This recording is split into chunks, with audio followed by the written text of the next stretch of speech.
My name's Molly. Welcome to my YouTube channel, Purpose, where we talk about just that. What's our purpose on this earth? Why are we here? Everybody seems to be searching for it. Well, if you've been watching me, you know what I think our purpose is. I think our reason for being here on earth is to love God and love each other. Easiest thing in the world to say, hardest thing in the world to actually do. It can be hard to love people, even God sometimes. And he knew that. He knew it wasn't going to be easy.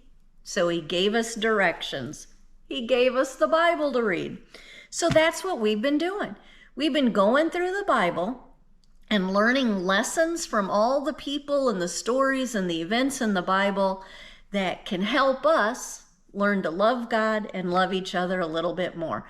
When we left off, we had just finished with good old Adam and Eve, who got the boot from the Garden of Eden. They had to leave because they didn't trust God. And they ate the darned apple, and now they had sin in their hearts. Sin had entered the world. Death entered the world. Pain and suffering now entered the world. And God kicked them out of the garden. But he didn't do it out of anger or hatred. He did it because he loved them. He loved them so much, and he wanted them to come back to him. And he knew if they stayed in that garden, they were going to keep eating from the tree of life, and they would never die, which means they would live for all eternity in a state of sin. And God didn't want that. He wanted them to come back to him. He wanted them to build up their relationship with him. So they got the boot. But it was more than just leaving the garden.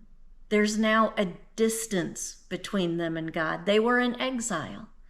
You know, when we sin and we turn away from God, then we're in exile. We're in exile on this earth. You know, we've got to get back to God. This is not our home. This is not where we belong. We belong in heaven. And so Adam and Eve are just living their lives, trying to get back that relationship with God, trying to be as close to him again as they possibly can, loving him. And guess what? They had kids. They had 2 boys. Cain's the oldest and Abel's the youngest. And I'm sure they loved those boys more than anything in the world. And guess what? They're teaching them about God. They were teaching their boys that you need to love God and be grateful to God and talk to God. And they taught them you need to give God a gift. Not just any old gift. Needs to be a sacrifice. Something that hurts a little bit to give. Something that you have to work for to give. And think about it. If somebody gives you a gift, you're happy for it, right? You're glad, you're grateful. You say thank you for the gift. What if you find out that gift was a real sacrifice for them to give you? What if you found out, I don't know, they couldn't go out to eat for 2 or 3 months to afford that gift? Or they took on a second job for a while to afford that gift? Man, you're going to look at that gift a little bit different now. You are going to be like, wow, they did that for me? They must really care about me. I mean, anybody can buy a gift, but to really struggle and sacrifice and give up something, your time or your money to give it to you, that means more, doesn't it? I think it does.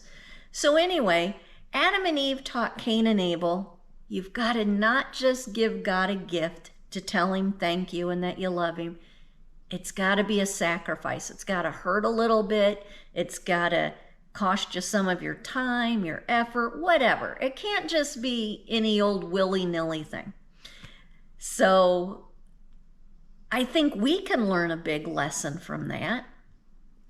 I think we can learn that when we want to tell God thank you, or I love you, or we're grateful for you, or whatever it is, our gift has to have a little sacrifice to it.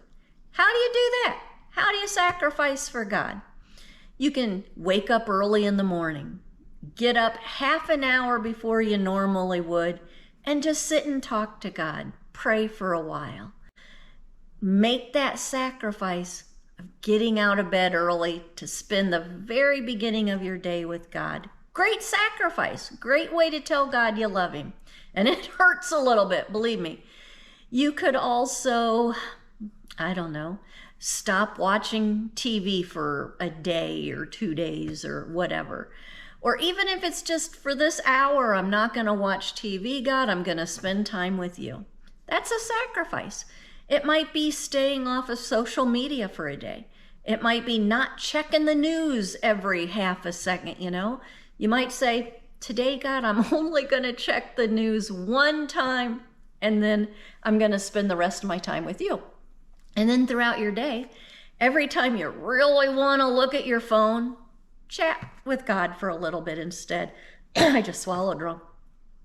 There's all kinds of sacrifices we can make. You can skip a meal.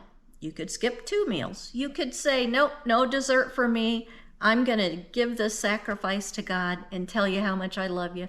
Sounds so silly. It really does. And it sounds way too easy. But it means the world to God, just like it would mean the world to you. If your spouse told you, honey, I am not going to watch TV tonight. I'm just going to sit here and talk with you and enjoy your company and see how your day went. You'd be picking your mouth up off the floor. You'd be like, who are you? And where is my husband or where is my wife? You wouldn't know what to do with yourself because they're focused on you and they're not doing what they enjoy watching TV or whatever it is. It's why Catholics don't eat meat on Fridays during Lent. They're sacrificing, they're honoring the sacrifice God or Jesus made for us by dying on the cross, by not eating meat on Friday. Simple little thing. But God knows what's in our heart. So your sacrifice has to be real. You know, it could be really hard for you to skip Netflix for a night, and God's going to know that. It might be, I don't really like Netflix anyway, so yeah, I'll forego Netflix tonight. God's going to know that one too. He knows what's in our heart. So if I'm Catholic and I don't eat meat on a Friday during Lent, but I'm a vegetarian, what do I care? Well, that's not a sacrifice. You know, and God knows what's in our hearts. He knows what a sacrifice that is for you. Even if you can't do it, even if you have to look at the news, you know, maybe at noon or whatever, he understands. It's still the effort. So I like to call it the big 3. There's 3 things we can do to show God we love him that, he eats it up. He loves it. It's prayer, fasting, and almsgiving. Prayer, you know, everybody knows about prayer. It can be a formal prayer where you're using, you know, written words like the Our Father or whatever you choose to use. But it can also just be talking to God. It could be also meditating on Jesus and his life. Catholics say the rosary, and there's a lot of misconceptions with the rosary. Some people think that we're praying to Mary and we're worshiping Mary and we're honoring Mary, and that can't be further from the truth. It's all about Jesus. It's thinking about Jesus. It's thinking about the big events of his life. It's meditating on what Jesus did for us. It's 100% all about Jesus. And it's a great little meditation. You don't have to do that. Nobody has to do it. Even Catholics don't have to do it. You can do whatever you want, whatever you're comfortable with. Just spend time with God, talking to him. That's the prayer part. What else? Prayer, fasting.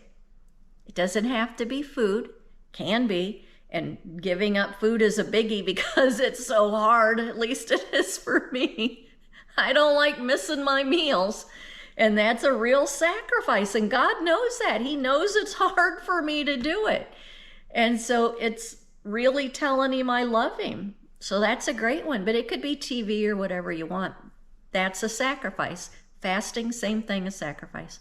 And then almsgiving. Help people in need. Give money to other people. If you don't have money, give your time to other people. Give your prayers to other people. Give of yourself to other people. What is this? Prayer, fasting, almsgiving. It's love God, love each other. It's our whole purpose for being on this planet. Love God, love each other. So that's the very beginning of this story of Cain and Abel, Adam and Eve's two boys. They're going to give a sacrifice, a gift, an offering to God that's a sacrifice for them. And we're going to see how it goes. What's God think of their sacrifice? Was it a good one? Was it a bad one? What was in their heart? We'll find out. But as you go through your day today, just kind of think about, what can you sacrifice for God today? What can you give up that you really enjoy for God today? And He is just going to eat that up. You're going to get all kinds of blessings in your life. He's going to give you way more than you deserve for just giving up TV or a meal or whatever. You'll be amazed at the wonders that happen in your life. Prayer, fasting, almsgiving. Give it a try. See what you think. Well, I hope you just have the best day today. Come back next time and we'll find out what God thought of the boys' sacrifice that they give to Him. Bye-bye, everyone.